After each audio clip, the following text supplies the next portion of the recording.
Fórum, el valor del conocimiento.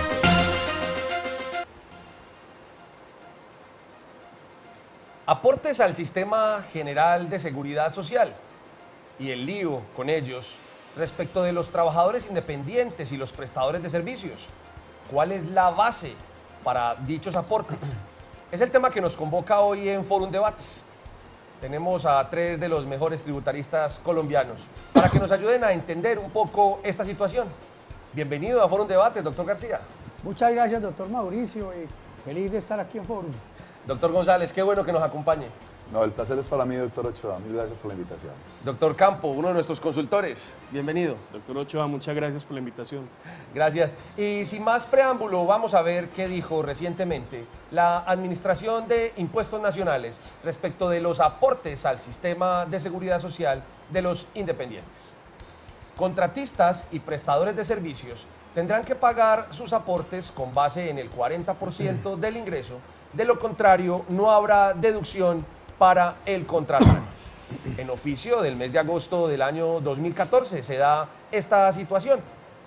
Ahora, lo que tenemos que preguntarnos inicialmente es si los conceptos emitidos por el Consejo de Estado son vinculantes o no son vinculantes.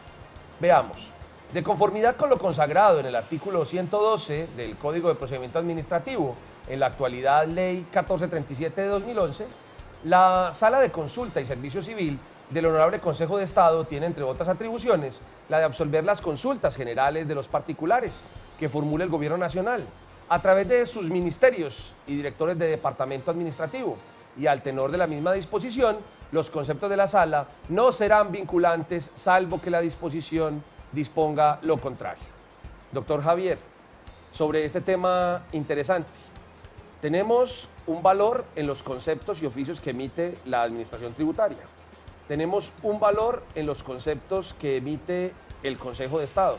Aquí la DIAN dice que los conceptos del Consejo de Estado, como lo dice la ley, pues simplemente son conceptos y no tienen valor de ley. ¿Usted qué piensa de un concepto del Consejo de Estado frente a un concepto de la DIAN? Mire, las diferentes ramas del poder siempre van a estar en contraste. Ojalá no los tuvieran.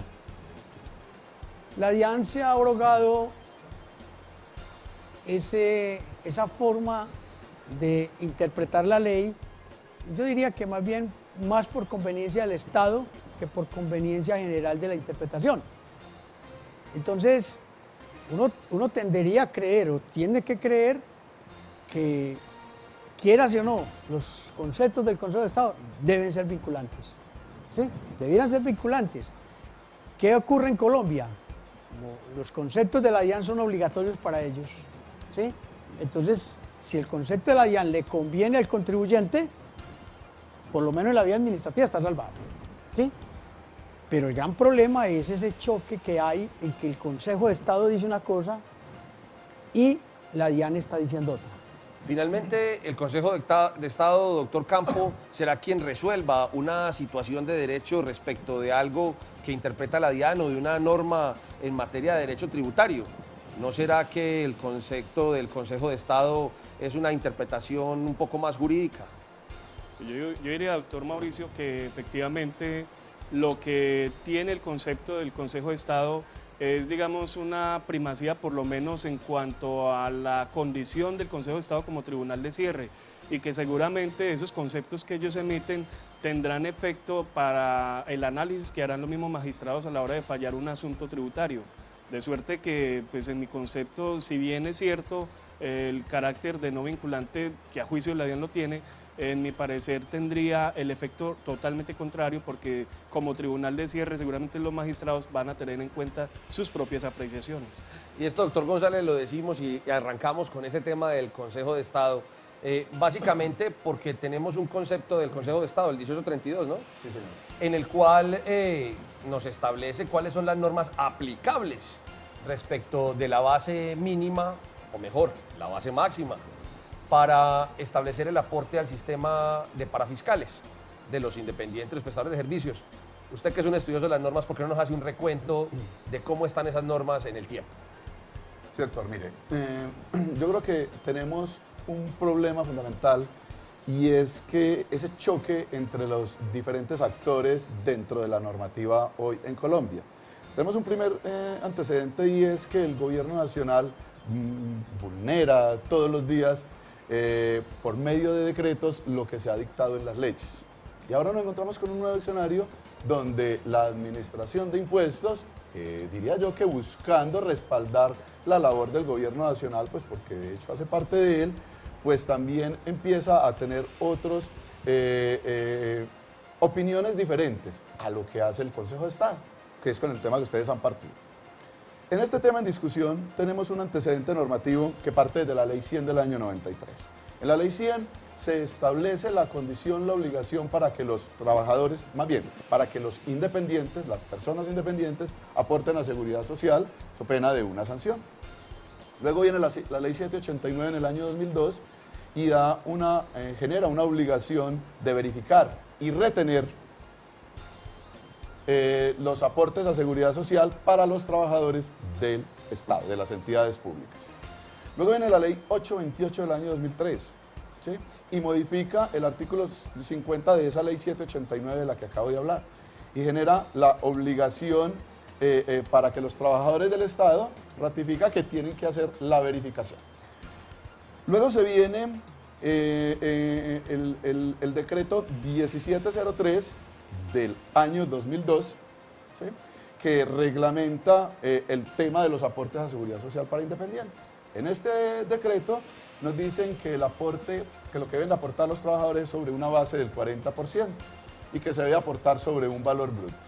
En ese valor bruto nos explica este mismo decreto que corresponde al valor facturado menos los recargos, menos las deducciones, menos los impuestos y retenciones. Y obliga a fiscalizar, es decir, a que si el trabajador no ha hecho el aporte de seguridad social, el contratante deba retener esos pagos.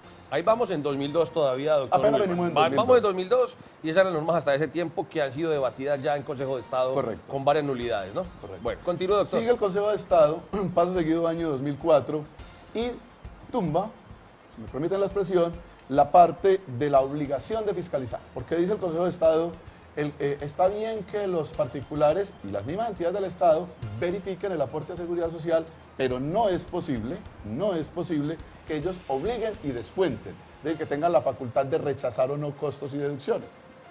Ahí lo hace el Consejo de Estado con la sentencia que es la 13707 del año 2004. ¿Listo? El decreto 510, que van a ver que lo que nos genera la discusión hoy es el decreto 1703 y el decreto 510, que es del año 2003, reglamenta la ley 797, todo el tema de pensiones. Ya nos hablan de todo el tema de pensiones, de cómo se aporta.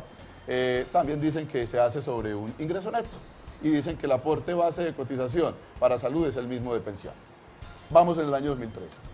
Doctor Wilmar, permítame, hacemos una pregunta sobre ese decreto 510 del 2003, porque a este es el que acude la DIAN para decir ese decreto se encuentra vigente. Y el ¿Cierto? 1703. Y también dice, se encuentra vigente el 1703. Veamos qué contiene el 510 del 2003 para que no se nos pierdan nuestros televidentes.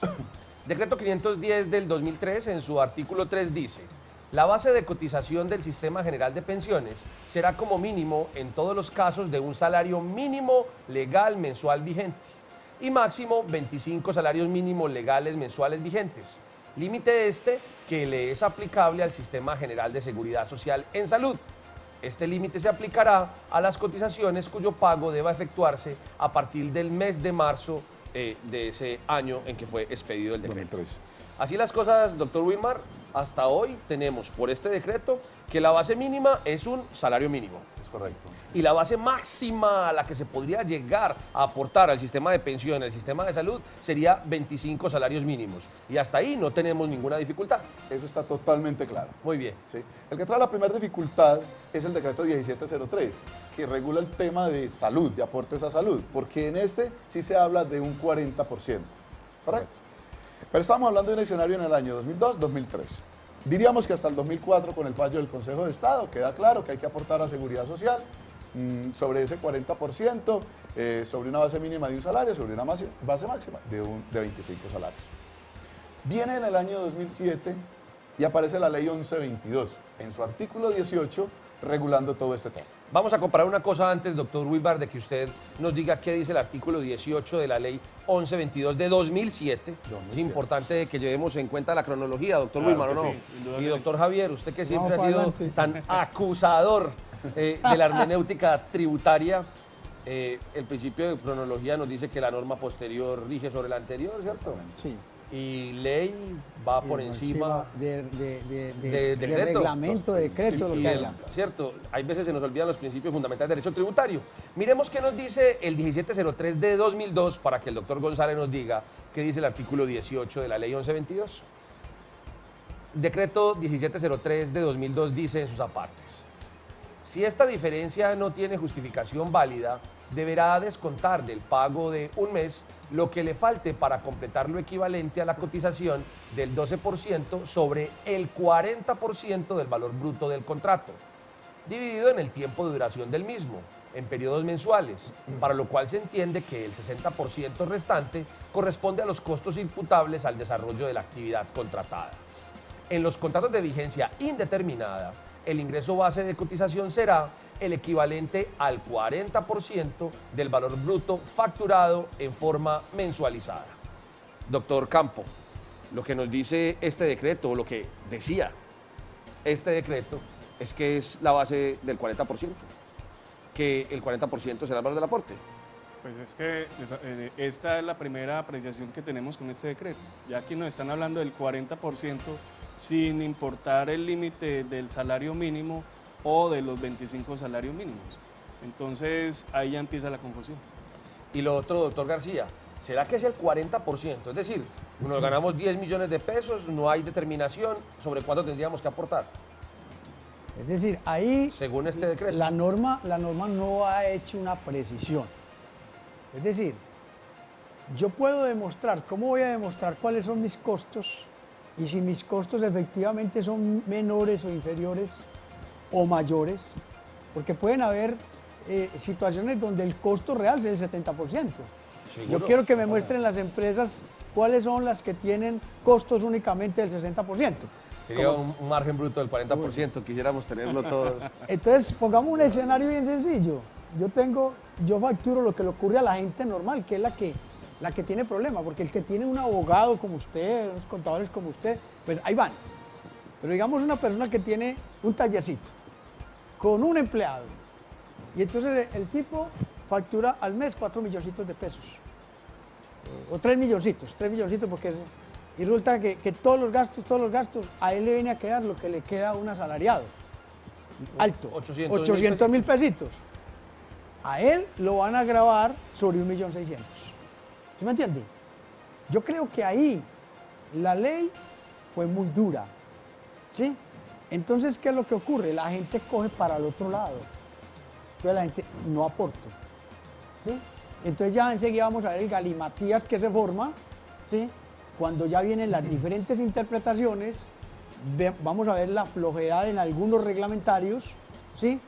La flojedad en la interpretación de la DIAN, ¿sí? Entonces se genera esa cosa de si aporto o no aporto. La realidad es que a mí me parece que el espíritu de la ley está bien, que todo el mundo aporte, pero debe aportar de acuerdo a su capacidad. Claro, ¿Sí me principio de entiende? capacidad de contribución, Sí, manera sí. tributaria. Sí, hay que aportar de acuerdo a la capacidad.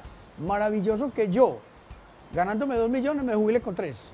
Maravilloso, pero ¿cómo pago el aporte? Doctor González, usted nos iba a contar sobre el artículo 18 de la ley 1122 de 2007. Este que acabamos de leer es un decreto, el 1703 del año 2002. ¿Está vigente que sea el 40% del ingreso bruto? Mira, aquí tenemos un problema nuevamente de lo que empezamos a hablar. Estamos diciendo que sale una ley en el año 2007 donde regula nuevamente, donde habla de cómo se debe hacer el aporte para los independientes. Y esta ley, sin lugar a dudas, es que es en el año 2007, por el orden cronológico, pues está por encima de una ley que está en el año 93. Del año Hablando 2000. de jerarquía, Sí, estamos año hablando. 93. Jerárquicamente y cronológicamente tenemos una ley posterior que es la ley 1122 del año 2007. La misma rama del Correcto. derecho. Ahora, si nos vamos al decreto 1703, que es el que nos trae la otra dificultad del 40%, este decreto estaba reglamentando la ley 100. Oiga, la ley 100 del año 93, sí, la ley 789. Estaba hablando de dos leyes anteriores y es del año 2002. ¿Qué hace, cómo hace para estar vigente un decreto que regula una ley que en este caso, para este caso puntual, no existe? Es decir, esa regulación existe hoy en la ley 1122 del año 2007. No tiene ninguna sede. ¿Más que cuál? Más que un decreto reglamentario que revive un decreto. Yo sé que los abogados que me están escuchando van a pensar que estoy loco. No tan loco, yo creo que soy un poquitico cuerdo. Lo que les estoy diciendo, eso es lo que nos están vendiendo hoy. Un decreto reglamentario que es el 1070, modificado por el 3032, que sale en el 2013, dice que estos decretos tienen vigencia. Con un agravante. Ha reconocido el Consejo de Estado en su concepto 1832 del año 2007 que estos decretos no tienen vigencia, que estamos en un nuevo escenario normativo, que es la ley 1122 del año 2007. ¿Dónde viene el problema? Es que la Administración de Impuestos dice que es que el concepto del Consejo de Estado no es vinculante, cosa que me parece un poco, si me lo permiten, atrevida, porque al igual que los conceptos de la Administración, no son vinculantes, son un referente. Pero como ustedes lo mencionaban ahora, ¿cómo va a ser que un concepto del Consejo de Estado no lo tengamos en cuenta para aclarar un tema tan complejo como el que tenemos hoy? En el que vamos a ver enseguida que la misma administración, con todo el respeto que me merece, no lo tienen claro. Tienen una confusión mayor o igual a la que tienen los contribuyentes. Y esto pues no lo estoy sacando ni me lo estoy inventando, simplemente con este último concepto del que estamos hablando, hay dos apartes en el que lo vamos a demostrar puntualmente la incoherencia que ellos mismos manejan en el mismo concepto. Miremos qué dice la DIAN respecto de la vigencia de esta norma. Dice, están vigentes con respecto del tema consultado los decretos número 1703 de 2002 y 510 de 2003 y las demás normas vigentes sobre la materia, así como aquellas disposiciones que las adicionen, modifiquen o sustituyan. La DIAN insiste en sus oficios en que se encuentra vigente el decreto 1703 del año 2002. Lo que dice el doctor Wilmar es muy importante que lo tengan en cuenta nuestros televidentes. Primera situación, decreto del año 2002. Segunda situación, ley del año 2007. Primer criterio de jerarquía, ¿cuál primará, doctor Wilmar? Indudablemente estamos frente al criterio de la jerarquía de la norma, de la ley prima por encima del decreto. Muy bien, y tenemos, doctor Javier García, un decreto del año 2002 contra una ley del año 2007. Por el criterio cronológico, ¿a cuál primará? El criterio cronológico es la antinomia de la posterioridad. Sí, la norma posterior de la misma rama del derecho debe primar sobre la anterior. Eso dice el Consejo de Estado en su concepto número 1832. Ya los podemos nombrar magistrados a los doctores al respecto. No entendemos por qué la Administración de Impuestos no lo entiende de esa manera. Y doctor González, ¿y qué dice ese artículo 18 de la ley 1122 de 2007 para tratar de ubicarnos respecto de ese 1703 que decía, mire, es el 40% del ingreso bruto? ¿Qué dice el artículo 18 de la 1122? Mire, el artículo 18 puntualmente dice que el aporte será como máximo sobre una base del 40%. Y eso es todo lo que está hablando. Esto se debe someter a reglamentación que no existe, reglamentación que está mandada incluso desde la misma ley 100, reglamentación que reconoce el Consejo de Estado en su concepto, hay que hacer. Ese concepto, esa ley hay que reglamentarla, pero no puede ser, y lo dice también el Consejo de Estado, no puede ser que vamos a estar con un decreto que es anterior a la ley. Sí, que ya dijimos cronológicamente y jerárquicamente no puede estar, es decir, estamos tumbando con un decreto una ley, por Dios bendito, y ahora con un concepto queremos ratificar lo que dijo el Gobierno Nacional por medio de su decreto, que es imposible. El Consejo de Estado yo creo que es muy juicioso en la lectura, en todo el análisis que hace de esta norma. Es máximo por un 40%. ¿Qué dice el Consejo de Estado? ¿Qué es lo que dice? Que eso puede ser un referente para que el Gobierno Nacional reglamente. Pero es que viene el otro tema. Hay un proyecto de decreto en el que el Gobierno Nacional intenta reglamentar este tema. ¿Qué es lo que debe de hacer? ¿Qué es lo que debería de hacer? ¿Por qué no ha salido? Porque es un proyecto de decreto que tiene todos los vicios de ilegalidad que se puedan imaginar. Habla de unas situaciones, entre otras, incluye la obligación para los contratantes de fiscalizar y de retener los pagos, cosa que ya el Consejo de Estado dijo no se puede. Mire, lo que estamos haciendo es, me van a disculpar, pasándonos por la galleta. El Consejo de Estado, aquí ni a la Administración ni al Estado le interesan. Pero también hay otra situación, es que al Gobierno Nacional no le importa la ley. Eso es lo que está demostrando. Aquí la ley se hace de cualquier forma, que nosotros lo arreglamos por medio de decretos. Y tenemos la administración que nos ratifica lo que nosotros digamos. Es un escenario bien Pero complejo. no se me enoje, doctor Uribe, ya No se me me estoy está enojando. me le va a dar un infarto con ese tema. Quiero que vean lo que dice el Consejo de Estado en el concepto 1832. Observen. En concepto de la sala, la norma transcrita sitúa al Gobierno Nacional en un escenario legal distinto al que existía en vigencia de la Ley 100 de 1993. La consecuencia de esta nueva realidad normativa es que los decretos reglamentarios que se expidieron con anterioridad al artículo 18 de la Ley 1122 de 2007 para regular el ingreso base de cotización en salud de trabajadores y contratistas independientes pierden vigencia. Nada más claro. Está claro que los decretos 1703 de 2002 y 510 de 2003 son anteriores a la ley 1122 de 2007 y por lo tanto sus referencias al 40% como base de cotización no están vigentes. Señores, yo creo que el Consejo de Estado es absolutamente categórico en esa información y así las cosas, entonces no podría ser que esos decretos estuvieran vigentes. Sin embargo, ¿qué dice el decreto 3032, doctor Wilmar González? ¿Y qué dice el concepto, el oficio de la DIAN respecto a esos dos decretos? Claro. Mire usted, salen dos decretos. Uno el 1070, que es en mayo del 2012. Y en ese decreto 1070, que fue en mayo del 2012, eran conscientes, el Gobierno Nacional era consciente, el Ministerio era consciente de que lo único que estaba vigente era la ley 1122 en su artículo 18. Y ahí dice que tendremos que hacer esa verificación, ¿sí? Esa verificación de los pagos de seguridad social, lo tenemos que hacer acordes con la ley 1122.